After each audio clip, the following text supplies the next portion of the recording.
Assalamualaikum dan salam sejahtera kepada semua murid.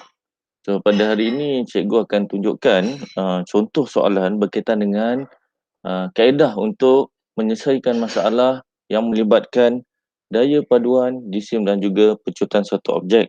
Cikgu akan tunjukkan dua contoh pada kelas kali ini, di mana satu contoh berkaitan dengan satu objek yang jatuh ke bawah, manakala yang kedua berkaitan dengan pergerakan bagi sebuah lift. Untuk contoh yang pertama ini, kita lihat ada sebuah pokok dengan sebiji buah kelapa yang jatuh ke bawah. So, kita baca sama-sama dan kita highlightkan. Kita tandakan apakah isi yang penting dalam pengiraan tersebut. Rajah 1.7 menunjukkan sebuah biji kelapa berjisim 2 kilogram. Okay, kita catatkan apakah nilai dia, 2 kilogram. Yang sedang jatuh dengan pecutan 9.0 meter saat negatif 2. So, lakarkan gambar rajah jasad bebas bagi buah kelapa tersebut. So, dia nak lakarkan, so kita highlight. Kita gariskan, lakarkan. Kemudian, soalan minta hitungkan daya paduan F yang bertindak ke atas buah kelapa. So, kita gariskan daya paduan. C, nyatakan arah daya paduan tersebut. Kita gariskan arah daya paduan. Dan D, berapakah magnitud rintangan udara yang bertindak ke atas buah kelapa. So, dengan mengambil kira nilai pecutan graviti sama dengan 9.81 meter saat negatif 2. So, untuk soalan A, rasanya memang tidak ada masalah sebab dia minta kita lakarkan gambar rajah jasad bebas. So, bila minta dilakarkan, kita hanya lukis arah dan kita perlu labelkan sekali apa maksud tanda arah tersebut. Ke atas kita tahu rintangan udara yang kita tuliskan sebagai R, manakala ke bawah adalah berat sama dengan W. So, disebabkan oleh nilai W itu lebih tinggi daripada nilai R, so maka biji kelapa tersebut jatuh ke bawah. Untuk soalan bahagian B, diminta kita hitungkan daya paduan F. So, untuk menyelesaikan bahagian B ini, seperti yang kita dah kotakkan tadi, nilai-nilai yang penting, maka kita boleh gunakan rumus F sama dengan MA, iaitu rumus berkaitan dengan hukum Newton yang kedua. So, F ini kita anggap sebagai nilai daya paduan, M jisim untuk biji kelapa tersebut, manakala A itu adalah pecutan. So, kita masukkan nilai, sebelum itu pastikan unit yang digunakan adalah betul. So, M sama dengan kilogram. So, 2.0 didarabkan dengan 9.0, kita akan dapat 18 Newton. So, 18 Newton ni adalah daya paduan yang bertindak ke atas kelapa tersebut. Untuk C, nyatakan arah daya paduan tersebut. So, kita tulis dengan ringkas, buah kelapa memecut ke bawah, maka arah daya paduannya adalah ke bawah. So, kata kuncinya adalah ke bawah. Itu adalah arah daya paduannya. Untuk soalan D, berapakah magnitud rintangan udara ataupun air resistance? Kita catatkan. Dekat sini melibatkan sedikit pengiraan. Di mana kita tulis dahulu jisim buah kelapa M sama dengan 2.0 kg, pecutan graviti 9.81 seperti nilai yang diberikan pada soalan tadi. Berat buah kelapa sama dengan W sama dengan mg. So, kita kira dahulu berat ini. M sama dengan 2 kg didarabkan dengan 9.81, kita akan dapat 19.62 Newton. So, ini adalah berat buah kelapa. Soalan, ingat, kita kena fokus kepada soalan sebab soalan minta magnitud rintangan udara. Kita dah dapat dah W ni berapa.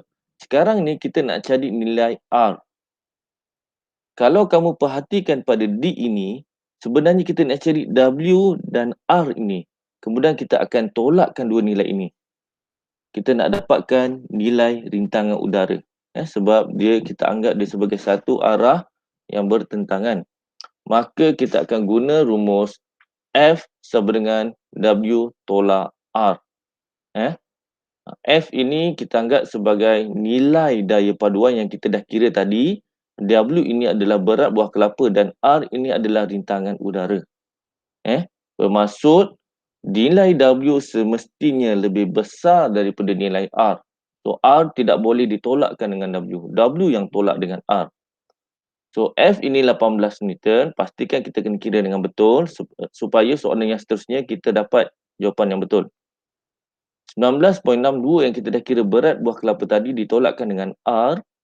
So kita buat pengiraan matematik seperti biasa. 19.62 kalau sini positif pergi sebelah kanan jadi negatif, kita akan dapat 1.62 Newton. So ini adalah rintangan udara yang kita perlu kira. So dekat sini adalah dua formula yang penting terlibat untuk pengiraan tersebut. Pertama nilai W, kedua nilai F yang kita dah kira tadi. So selepas kita dapat dua nilai tersebut, baru kita boleh kira nilai rintangan udara. Sekiranya soalan dia berikan nilai rintangan udara dahulu, kemudian dia baru minta berapakah berat buah kelapa. Selepas kita tahu daya paduannya. So kita masih lagi guna nilai yang rumus yang sama. F sama dengan W tolak R. Untuk contoh yang kedua, sama juga kita buat kaedah seperti contoh satu tadi. Kita catatkan, kita highlightkan nilai yang penting dalam soalan tersebut. Iaitu seorang penumpang berjisim 60 kg berada di dalam sebuah lift. Okey, ini 60 kg ni bukan berat lift, berat seorang penumpang. Lakarkan gambar rajah bebas menggunakan simbol W untuk berat penumpang dan simbol R untuk tindak balas normal daripada lantai lift. B dia minta hitungkan magnitude tindak balas nomor R apabila lift dalam keadaan pegun, maksudnya tidak bergerak. Kemudian bergerak ke atas dengan pecutan 1.2 meter saat -2. So dia bergerak ke atas. So ada perbezaan dekat sini. Iaitu biasanya kalau benda yang jatuh ke bawah, nilai W-nya adalah lebih tinggi daripada nilai R. Tapi sekarang ni dia bergerak ke atas. Kita tengok macam mana jalan kerjanya. Dan bergerak dengan hal laju seragam. Hal laju seragam sini kita kena ingat ada nilai yang tersembunyi daripada perkataan hal laju seragam, iaitu pecutan sama dengan kosong. So kita perlu ambil kira pecutan graviti 9.81 meter saat -2. So kita kena guna nilai graviti yang telah diberikan. So untuk penyelesaiannya kita lakarkan dahulu. Ini mudah seperti soalan yang contoh satu tadi. Ke bawah W dan ke atas R kita labelkan. So maksudnya wujud ada dua arah yang berbeza. Untuk soalan B1 pula, daya paduannya kita anggapkan sebagai kosong. Kenapa kosong? Sebab dia dalam keadaan pegun. Dia dalam keadaan pegun tidak bergerak. R sama dengan W. Tidak bergerak.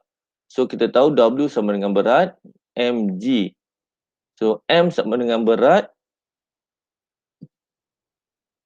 M tu sama dengan berat penumpang. Kemudian yang G itu adalah graviti 9.81.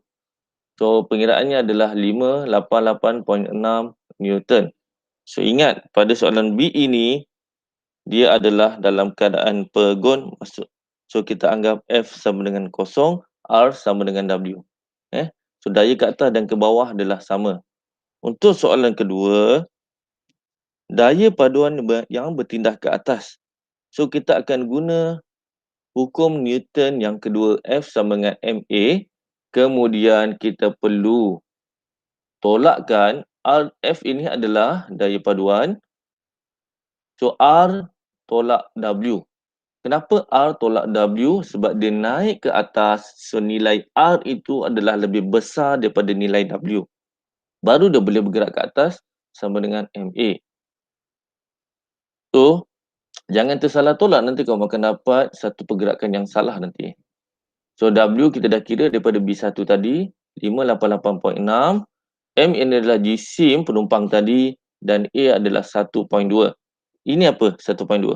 Pecutan bagi lift tersebut. Dia memecut 1.2 meter saat negatif 2 ke atas. Kemudian, kita buat pengiraan matematik seperti biasa. Kamu akan dapat nilai R 660.6 Newton.